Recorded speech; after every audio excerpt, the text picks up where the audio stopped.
Um dia depois da denúncia de que os Correios estariam extrapolando as funções ao colocar na internet dicas de como políticos deveriam usar o serviço de mala direta, o presidente e o diretor de recursos humanos da estatal foram demitidos. O governo negou qualquer relação com as denúncias e o presidente Lula disse que atendeu a uma recomendação da Casa Civil e do Ministério do Planejamento. Vamos a Brasília com Carlos Monforte. Monforte, boa noite. Para o presidente dos Correios, Carlos Henrique Custódio, a demissão tem motivos políticos. Boa noite, André. A verdade é que o plano do governo de mudar a cúpula do Correio é antigo, né? Desde que o faturamento da empresa caiu no ano passado, entrou em ação, a pedido do presidente Lula, um plano de recuperação da estatal. E uma das conclusões do levantamento é que era preciso mudar o comando da empresa. Carlos Henrique Custódio ficou 4 anos no cargo. Disse que não foi informado sobre o motivo da demissão e acha que fez um bom trabalho. Mas esperar que fosse nesse momento, realmente eu não esperava. Nós tivemos, nesses 4 anos, recorde em todos os níveis operacionais, de faturamento, de lucratividade, de realinhamento de salário, principalmente dos carteiros. Mas o ministro das Comunicações diz que havia problemas de gestão e na condução da equipe e que a substituição do presidente e 2 diretores vem sendo estudada já há alguns meses. Necessidade de dar uma oxigenada nos Correios. E essa decisão já estava para ser tomada, mas estava sendo estudado nomes e se compensava fazer a troca agora. Então o governo entendeu que seria a hora certa. O ministro das Comunicações disse que foi coincidência o fato da substituição ter sido anunciada um dia depois das denúncias de que os Correios estariam usando o serviço de mala direta com uso político. No site, no chamado Espaço do Candidato, o passo a passo de como preparar um discurso eleitoral. Até ontem, o site trazia orientações como: coloque sempre um apelo emocional no texto para envolver e atrair a atenção de quem lê. E ainda dava exemplos como a defesa de bons salários para os professores. O responsável pela área diz que os excessos foram retirados do site e que a ideia é ajudar os candidatos a usar melhor a mala direta. Nós fizemos uma exemplificação que foi um pouquinho além do que nós queríamos. São informações de caráter absolutamente técnico para suportar caso o candidato venha a escolher fazer a sua campanha usando uma mídia postal. Mas este doutor em direito eleitoral diz que em época de campanha, agentes públicos são proibidos de usar recursos da administração em benefício de candidatos. O conteúdo desse site afeta a moralidade administrativa. E segundo, a lei de improbidade, quem viola princípio da administração pública deve responder por improbidade. Para este doutor em administração pública, o que os Correios estão fazendo é consultoria política, o que extrapola o papel de uma empresa estatal. Na verdade, você vai gerando uma série de distorções e essas distorções ocorrem em cadeia e que leva a uma perda de qualidade dos serviços ofertados e perde, inclusive, o sentido de atuação dessas empresas. Davi José de Matos é o novo presidente dos Correios. Ele foi funcionário da Eletronorte por 26 anos e depois ocupou cargos no governo do Distrito Federal. Foi presidente da Agência Reguladora de Águas e Saneamento e secretário-geral da Nova Cap, a Companhia Urbanizadora de Brasília. Trabalhou com Joaquim Roriz e com José Roberto Arruda. Nada pessoal, né, Cristiana? Mas isso daí é uma forma de oxigenar a administração pública de uma forma meio complicada. Ele saiu por causa do site ou saiu pelo problema da gestão? Tudo junto, né, Monforte? O caso dos Correios é exemplar sobre esse debate que a gente está tendo agora durante a campanha eleitoral sobre loteamento de cargos no governo. Estatais importantes são distribuídas entre os partidos e ali dentro eles começam a brigar e aí uma hora a corda arrebenta. No caso dos Correios, tem um agravante.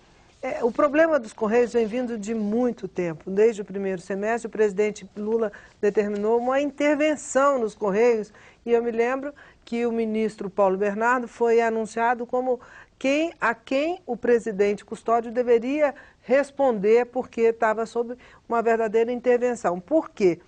Porque o governo petista alega que foi no governo Sarney, com Antônio Carlos Magalhães, ministro das Comunicações, que as primeiras concessões de agências de correio foram feitas.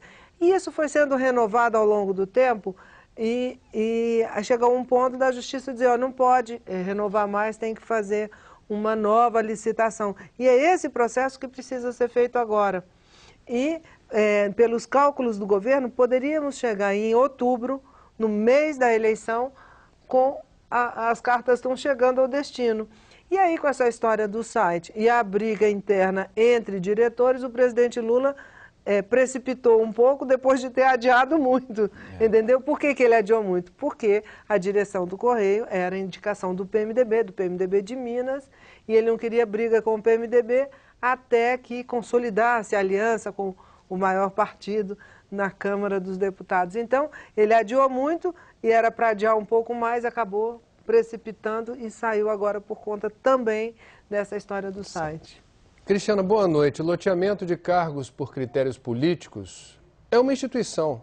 Ninguém discute isso, nem governo, nem oposição. Nunca vi partido político no Brasil questionar abertamente isso, porque quando chega no poder faz uso desse expediente. Eu lhe pergunto objetivamente o seguinte: existe alguma chance do Brasil, mesmo respeitando esse critério, porque eu não vejo, com toda franqueza, mudanças no futuro. Eu acho que é algo que está muito introjetado na cultura política do Brasil.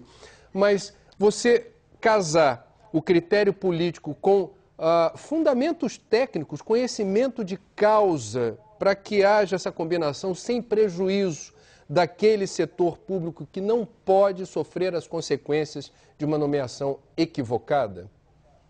Pois é, André. Ontem a candidata Marina Silva tocou nesse ponto, disse que é preciso diminuir a influência política na gestão. O Brasil tem um número excessivo de cargos em confiança. 20 mil, 30 mil, 50 mil, falo-se muitos números, mas direto da administração direta, mais de 20 mil cargos de nomeação política. Então, isso faz o quê? Uma rotatividade estranha aí, uma presença de gente que não entende do assunto no cargo. Agora nós estamos num momento de uma certa sofisticação. Por exemplo, se você for dizer aos petistas que há uma politização muito grande na Petrobras, eles vão dizer, não, os diretores são todos de carreira. Podem ser, mas foram todos embarrigados, digamos assim, pelos partidos políticos. Eles prestam contas muito mais ao partido que os indicou do que a própria estrutura da empresa. Então, eu acho que o caminho que nós temos é reduzir o número de cargos em confiança no Brasil, exigir um critério técnico de presença de diretores técnicos. Só que os diretores técnicos têm que ter um sistema de escolha de dirigentes para que não aconteça o que está acontecendo na Petrobras, por exemplo, que muitos são embarrigados pelos partidos políticos. Então, nós temos que melhorar muito nesse aspecto e, pelo que eu estou vendo, André, a situação está piorando de forma galopante, porque antes os políticos gostavam de nomear ministros. Agora, empresas estatais, as que terminam em Braz, então, são cobiçadíssimas. E agora, também as agências reguladoras. O senador José Sarney, por exemplo, presidente do Senado, ele tem indicação em quase todas as agências. Então, elas foram criadas para serem técnicas, com corpo técnico, mas as nomeações políticas continuam acontecendo. Quer dizer, a gula dos partidos políticos é insaciável. Cristiana, você se referiu a um site do Correio que teria sido estopim. É aquela cartilha que o Correio sugeria a candidatos como abordar eleitores? É isso que foi o estopim da queda da direção do Correio?